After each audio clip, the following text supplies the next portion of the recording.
যুদ্ধের শুরুতেই ইরানের সর্বোচ্চ নেতা আয়াতুল্লাহ আলী খামেনি সহ তার পরিবারের একাধিক সদস্য নিহত হলেও অলৌকিকভাবে বেঁচে যান একই ভবনে থাকা খামেনির ছেলে মুজতবা খামেনি, যিনি বর্তমানে ইরানের সর্বোচ্চ ধর্মীয় নেতার দায়িত্ব পালন করছেন। সেদিন কিভাবে তীব্র হামলার মধ্যেও অলৌকিকভাবে বেঁচে গেলেন মুজতবা খামেনি, সেই শ্বাসরুদ্ধকর বয়ান উঠে এসেছে যুক্তরাজ্য ভিত্তিক গণমাধ্যম দ্য টেলিগ্রাফের এক প্রতিবেদনে। দ্য টেলিগ্রাফ একটি অডিও ফাইল সংগ্রহ করেছে যেখানে এই ঘটনার বর্ণনা রয়েছে। অডিওতে আয়াতুল্লাহ আলী খামেনির কার্যালয়ের প্রোটোকল প্রধান মাজাহের হুসেইনি কথা বলেন। হামলার সময় সর্বোচ্চ নেতার কম্পাউন্ডে ঠিক কি ঘটেছিল সেটার বিস্তারিত বর্ণনা এই বক্তব্য থেকে জানা যায়। এতে বলা হয়,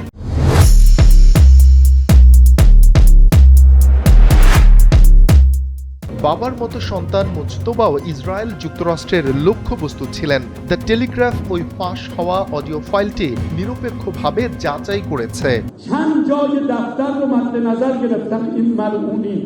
অডিওতে সাবেক সর্বোচ্চ নেতার প্রোটোকল প্রধান মাজাহের হুসেইনি জানান, হামলা শুরুর ঠিক আগে কিছু একটা করার জন্য কক্ষ থেকে বের হয়ে যান মুজতবা খামেনি। এর কিছুক্ষণ পরে স্থানীয় সময় সকাল 9:32 ইসরায়েলের ব্লু স্প্যারো ব্যালিস্টিক ক্ষেপণাস্ত্র তার বাড়িতে আঘাত হানে। হুসেইনি আরও জানান, হামলায় তাৎক্ষণিকভাবে মুজতবার স্ত্রী ও সন্তান নিহত হন।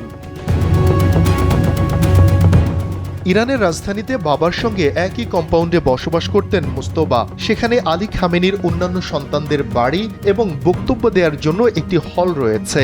28 ফেব্রুয়ারি খামেনি ও জ্যেষ্ঠ নিরাপত্তা কর্মকর্তারা সেখানে বৈঠকে বসেছিলেন। এ সময় কম্পাউন্ডে ক্ষেপণাস্ত্র আঘাত হানে।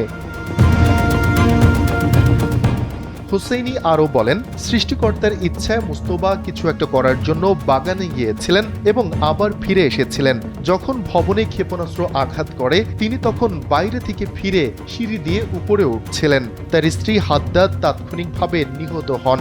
মাজাহের হুসেইনি আরও জানান, মুজতবা হামলায় সামান্য আঘাত পেয়েছেন।